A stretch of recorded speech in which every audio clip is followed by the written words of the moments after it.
안녕하세요, 여러분. 얼마 전에 조카들이랑 남양주에 있는 다산 정약용 선생님의 생가를 다녀왔는데요. 여러분들도 기회 되시면 한번 가보시는 것을 추천해 드릴게요. 가시기 전에 혹시 안 읽으셨다면 오늘 읽어볼 책, 백성을 사랑한 실학자 정약용을 읽고 가시는 거 더 추천해 드릴게요.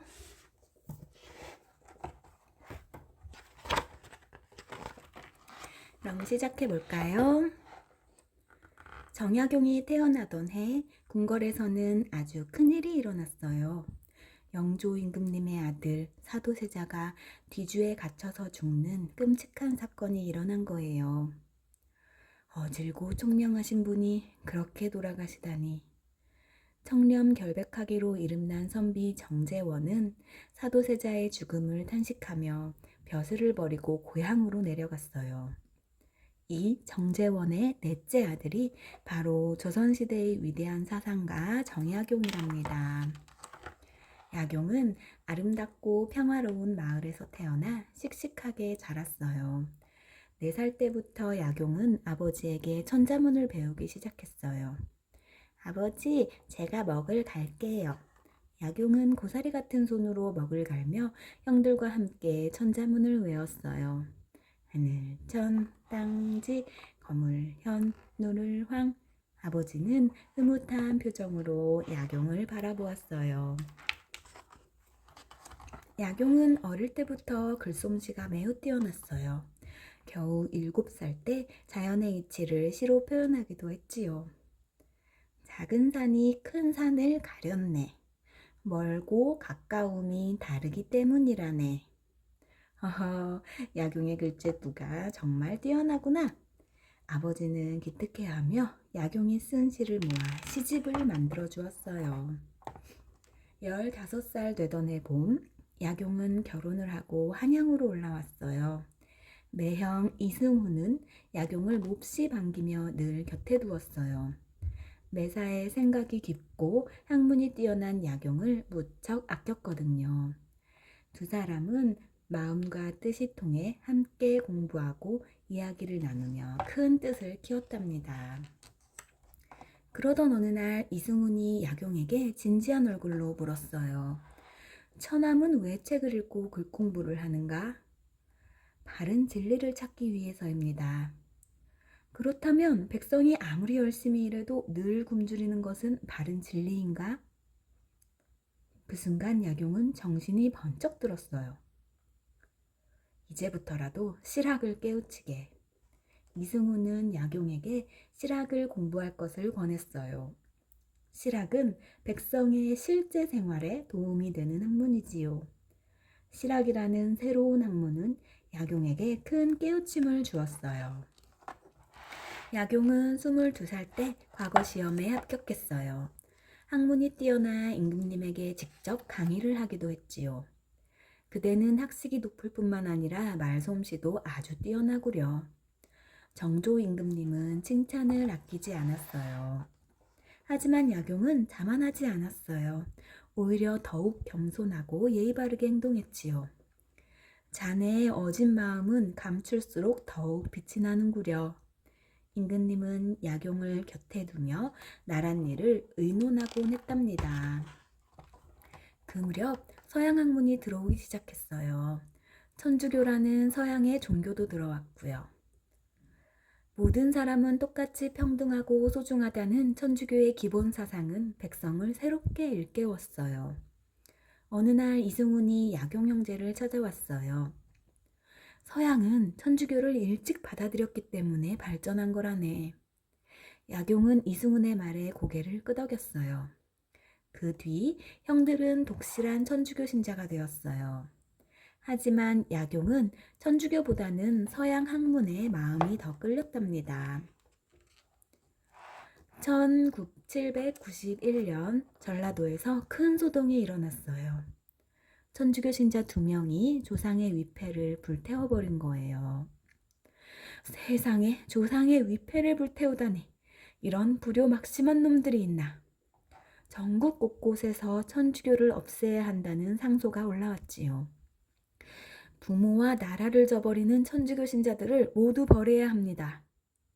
조정의 신하들이 들끓자 정조임금님은 하는 수 없이 천주교를 박대했어요.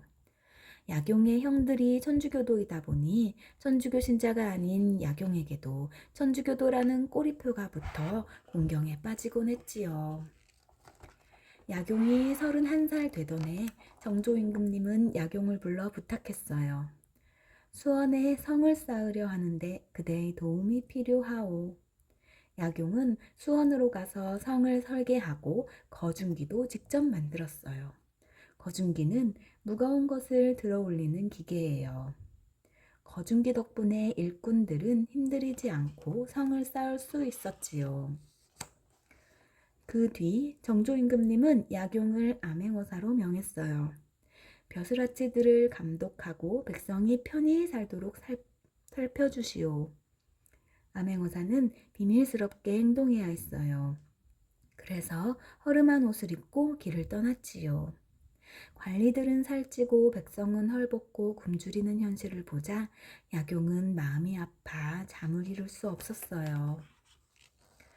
전국을 두루 살피고 돌아온 야경은 임금님에게 바른 말을 고했어요. 백성을 괴롭히고 못된 짓만 일삼던 관리들은 모조리 쫓겨났지요.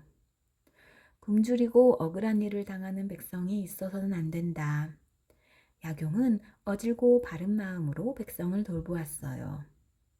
또 마을에 천연두라는 무서운 전염병이 돌자 마과회통이라는 책을 지어 천연두를 치료하도록 했지요. 하루는 정조임금님이 야경에게 책을 보냈어요. 책 10질을 보내니 5질은 집안 대대로 전하고 나머지 5질은 그대가 제목을 붙여 돌려주시오. 임금님의 따뜻한 사랑에 야경은 눈시울이 뜨거워졌어요. 야경이 책에 제목을 붙여 보냈지만 이미 정조임금님은 세상을 떠난 뒤였어요. 정조임금님의 뒤를 이어 순조임금님이 왕위에 올랐어요.